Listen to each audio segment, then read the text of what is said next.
धैर्य रखो, नाम जप करो, पहले पाप भस्म होने दो, फिर आप देख लेना, फिर हृदय नाच पड़ेगा। ये ऐसा आनंद का मार्ग है। ये ऐसा थोड़ी कि तुम्हें कोई भुलावे में डालने के लिए, क्या तुम दे दोगे? खुद भिखारी हो विषयों के, तुम दाता हो क्या? क्या दे दोगे? क्या है तुम्हारे पास? अरे सच्चिदानंद बप्पू भगवान श्री लालजू महाराज का जिन्होंने आश्रय लिया, उनको किसी विषयों की चाहत रखने वालों के आगे हाथ फैलाने की जरूरत है? प्रणत कामदम पद्मजार्चितम। तो क्यों वो तुम्हें प्यार कर रहे हैं? क्यों वो तुम्हें दुलार कर रहे हैं? तुम्हारे मंगल के लिए कर रहे हैं। तुमको जो मिल रहा है उसको स्वीकार कर लो तो तुम्हारा जीवन कृतार्थ हो जाएगा। क्या है तुम्हारे पास? अरे जिनके पास अपार धन है वो भी चिंता और शोक से जल रहे हैं, क्योंकि मृत्यु उनका इंतजार कर रही है। मृत्यु धन से थोड़ी हटाई जा सकती है। मृत्यु का भय किसी पद से नहीं हटाया जा सकता, किसी वैभव से नहीं हटाया जाता। मृत्यु का प्रहार शरीर पर है। शरीर राग त्यागी ही मृत्यु भय से मुक्त है। राग का त्याग करना कोई खिलवाड़ नहीं है। भगवत अनुराग से शरीर के राग का त्याग होता है। यहां मलिनता बढ़ाते चले जा रहे हैं। वही भोग दृष्टि इतनी बढ़ जाती है कि अपनी बेटी बहन के प्रति भी दृष्टि बढ़ जाएगी। कलिकाल विहाल के मनुजा ने मानत को अनुजा तनुजा। चाहे वो गुरु बहन हो, चाहे वो सगी बहन हो, चाहे वो बहन के समान पूज्य हो, जब दृष्टि मलिन तो वो मलिन ही देखती चली जाएगी। जब तक प्रेम जल से हृदय नहीं धोया जाता तब तक मलिनता का अंश बड़ी बड़ी साधना करने पर भी बना रहता है। अभी अनंत जन्मों से माया में आसक्त चित्त होकर के नाना प्रकार के शुभ अशुभ कर्म करने वाले जब भगवत कृपा से पुनः सत्संग प्राप्त करते हैं और साधन मार्ग में लगते हैं तो माया अपना प्रबल रूप धारण करती है। या तो ऐसी अनुकूलता प्रदान करती है कि वो भूल जाए, और या ऐसी प्रतिकूलता झोंक देती है कि उसको लगता है कुछ नाम जपने से नहीं, कुछ साधन करने से नहीं, दुख तो वैसे ही घेरे हुए है।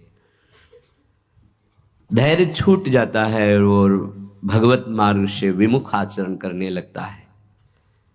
इसलिए उपासक को बहुत सरल ढंग से समझना चाहिए कि पुरानी फसल यदि बाजरा बोई है और बाजरा की रोटी मिल रही तो अगली फसल गेहूं बो दिया तो कल ही नहीं रोटी बना लोगे। 5-6 महीने लगेंगे किसान मेहनत करके, खेती तैयार करके, दाना बो करके, सींच करके, संभाल करके, फिर भी वो अतिवृष्टि अनावृष्टि ओले वृष्टि आदि से बच जाए, सुरक्षित हो जाए, तो सुरक्षित अनाज घर आ जाए, फिर वो पीस कर रोटी बना सकता है। तुम अनंत जन्मों से मनमानी आचरण करते रहे, आज नाम शुरू किया है तो वो तूफान नहीं उठेगा। नष्ट करने के लिए वो अपना स्वरूप धारण करेगा। उसकी गुलामी सहते रहे हो अभी, काम क्रोध लोभ मोह मद मत्सर। अब तुमको धैर्य पूर्वक नाम को पकड़े रहना। जैसे आंधी चले तो हम पहाड़ का आश्रय ले लें, हटे ना इधर उधर, तो आंधी तूफान पहाड़ को नहीं उड़ा सकती।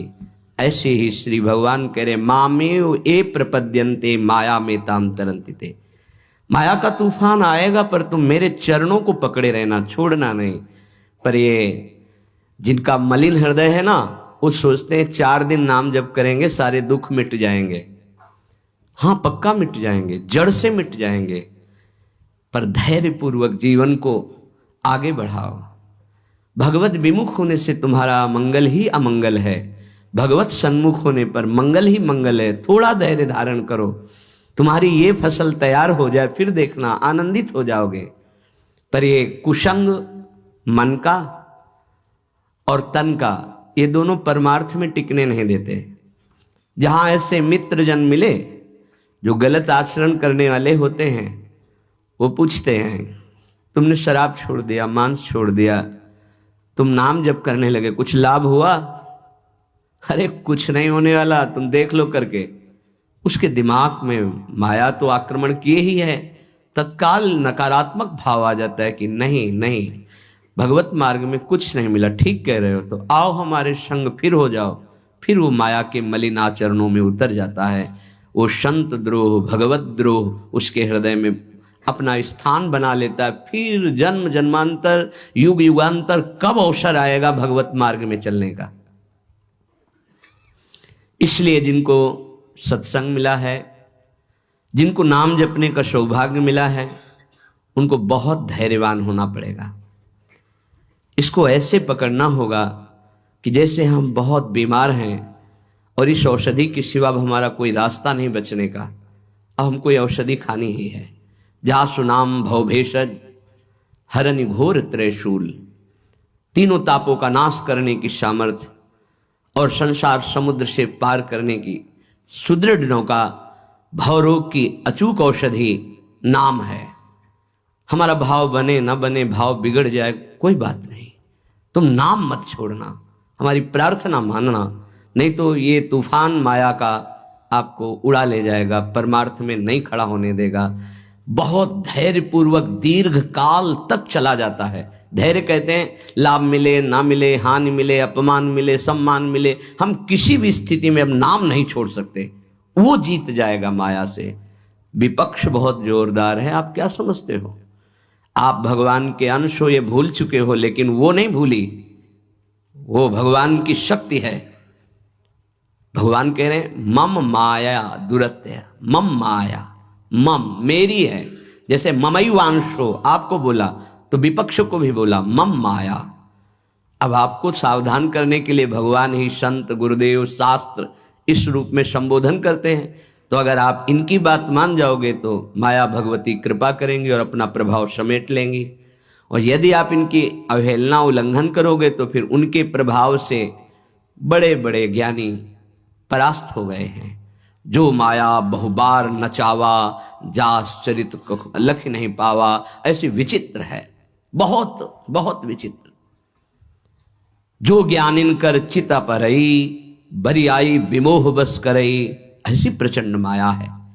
इसलिए जिनके कानों में आवाज पहुंच रही हो, हमारी प्रार्थना है, बहुत जन्मों से भटक रहे हैं, ये दुख सुख के प्रलोभन और भय में आकर के नाम न छोड़ दीजिए। ऐसा भी हो सकता है कि नाम जपना शुरू करें, आपकी नौकरी लग जाए, आपका काम बन जाए, आपकी अनुकूलता बढ़ जाए। ये नाम का फल नहीं है, ध्यान रखना, ये नाम का फल नहीं है। हम स्पष्ट आपको कह रहे हैं कि जब से आपने नाम जपना शुरू किया आपका सब मंगल होने लगा, ये नहीं है। ये आपके पुण्यों का है, पूर्व पुण्यों का है। ये नाम आपको सामर्थ्य देखा, दुख और सुख दोनों सहकर परमानंद की प्राप्ति, ये विषयानंद नाम के फल से नहीं। आप नाम जपना शुरू किए, सब कुछ बिगड़ना शुरू हो गया, ये नाम का फल नहीं है, ये आपके पाप नष्ट हो रहे हैं। विवेक पूर्वक चलिए, अगर विवेक नहीं धारण करेंगे तो फिर सब मार्ग छूट जाएगा। विवेक इसी से उत्पन्न होता है, सत्संग से। जहां विवेक जागृत हुआ वो आपको टिका देगा परमार्थ में, नहीं तो बहुत बलवती भगवान की माया है। जब लोगों के विचार सुने तो लगता है कैसे निकल पाएंगे इस माया से। आप निकलना ना चाहे तो किसी की सामर्थ्य नहीं कि आपको निकाल सके। स्वयं श्री भगवान आपके हृदय में बैठे हैं। क्या हो रहा है? दुर्गति हो रही। क्यों? क्योंकि आप नहीं निकलना चाहते, इसलिए। भगवान हृदय में बैठे हैं, नहीं निकल पा रहे हो, बात मान लो। आप निकलना चाहो तो निकल सकते हो, आप न निकलना चाहो तो किसी की ताकत नहीं कि आपको इस माया प्रपंच से निकाल सके। इसलिए आपसे प्रार्थना है कि आप निकलने की कोशिश कीजिए। इसका बड़ा ही प्रलोभन और भुलावा प्रभाव है। प्रलोभन और भुलावा एक क्षण में भुला दे सारे ज्ञान विज्ञान को और अपने में आकर्षित कर दे, उसका नाम माया। ऐसे प्रलोभन फेंक दे कि जानबूझकर तुम भगवान को भूल जाओ और उन प्रलोभनों में लग जाओ, उसका नाम माया। सावधान हो जाइए। इसके प्रलोभनों में, इसके भोगों में आज तक कभी कोई सुखी और तृप्त नहीं हुआ। तुम्हें अब जो मार्ग मिला है ये तृप्ति का मार्ग है। तृप्त हो जाओगे, हाथ उठा के कहोगे अब कछुनाथ न चाहिए मोरे। देख लेना, चलो तो आगे।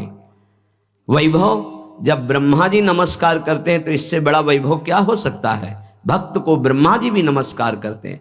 ब्रह्मा जी की बात जाने दो, जिनके नाभि कमल से ब्रह्मा प्रकट हुए, भगवान भी उनके पीछे पीछे डोलते हैं कि चरण रज पड़ जाए और मैं पावन हो जाऊं। ये केवल अलंकारिक शब्द नहीं है, ऐसा ही है। पग चापू और सेज बिछाऊं, नौकर बनूं हजाम, हाकू बैल बनो गडवारो, बिना तनख्वाह रथवान, यही तो मेरे मन में ठनी, भगत मेरे मुकुटमणि। मैं भक्तन को दास, भगत मेरे मुकुटमणि।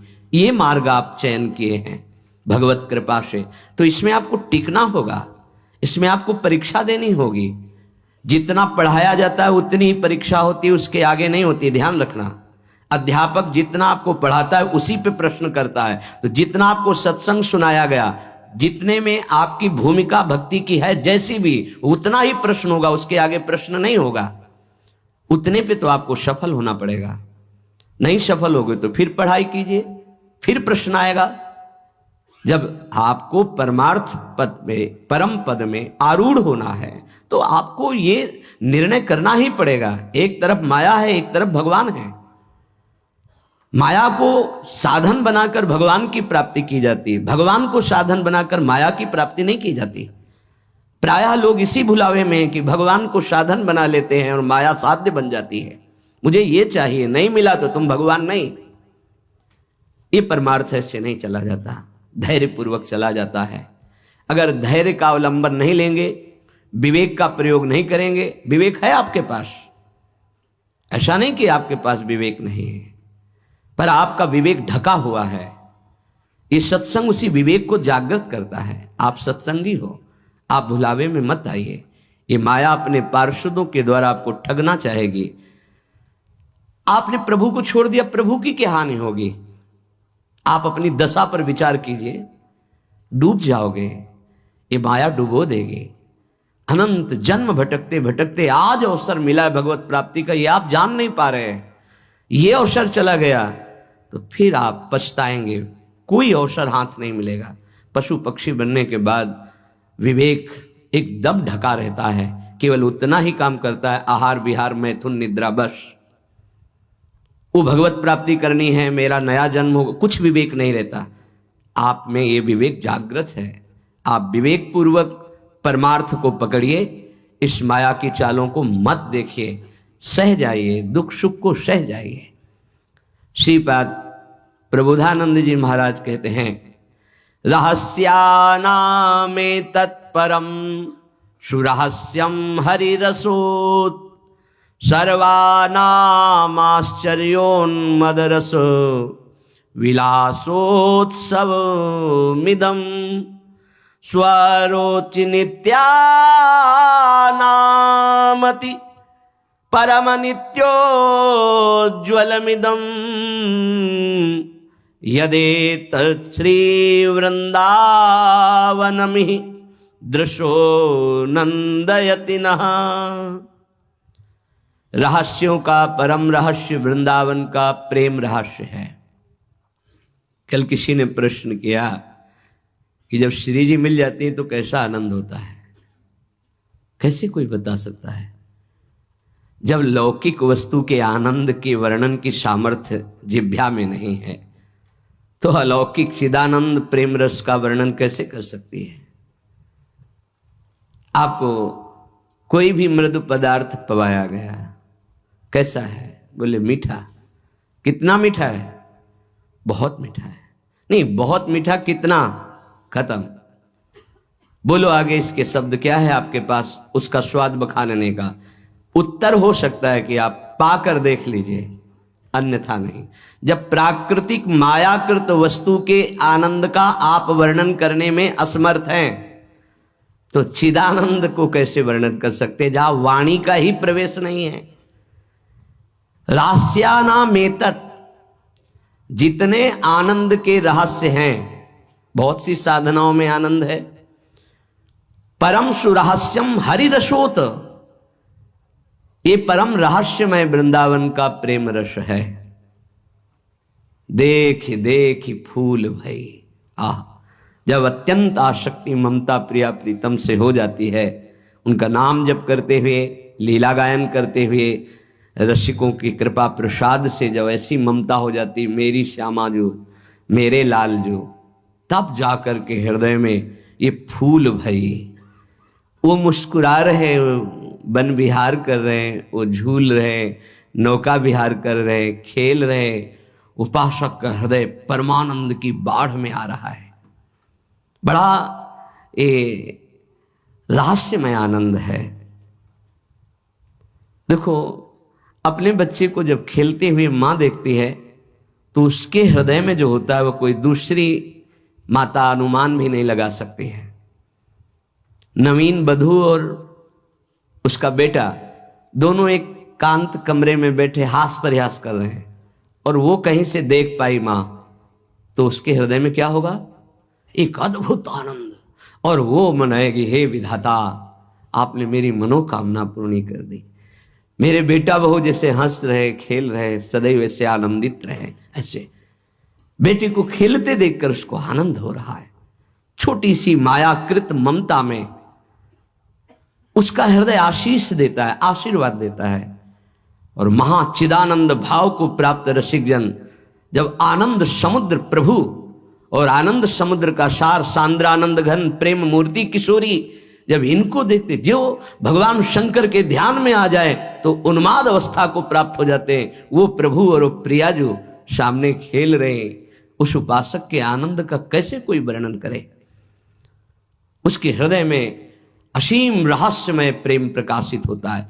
रहस्यानाम मेतत, जितने रहस्यमय आनंद है उन सब आनंदों का परम सुरहस्यम, परम रहस्यमय जो प्रेमानंद है वो वृंदावन प्रदान करता है। हरि रसोत, अभी किसी संग के प्रभाव से थोड़ा आनंद स्फुरित होता है। जैसे सत्संग सुन रहे, कोई भावात्मक बात आई, आपको आनंद, ये स्रोत नहीं है, ये संग का प्रभाव है कुछ क्षण के लिए। जैसे कोई कहते हैं जब मैं वृंदावन आता हूं तो हमारा मन भक्ति में रम जाता है, पर जब यहां से जाता हूं तो कुछ ही समय बाद वो बात नहीं रहती है।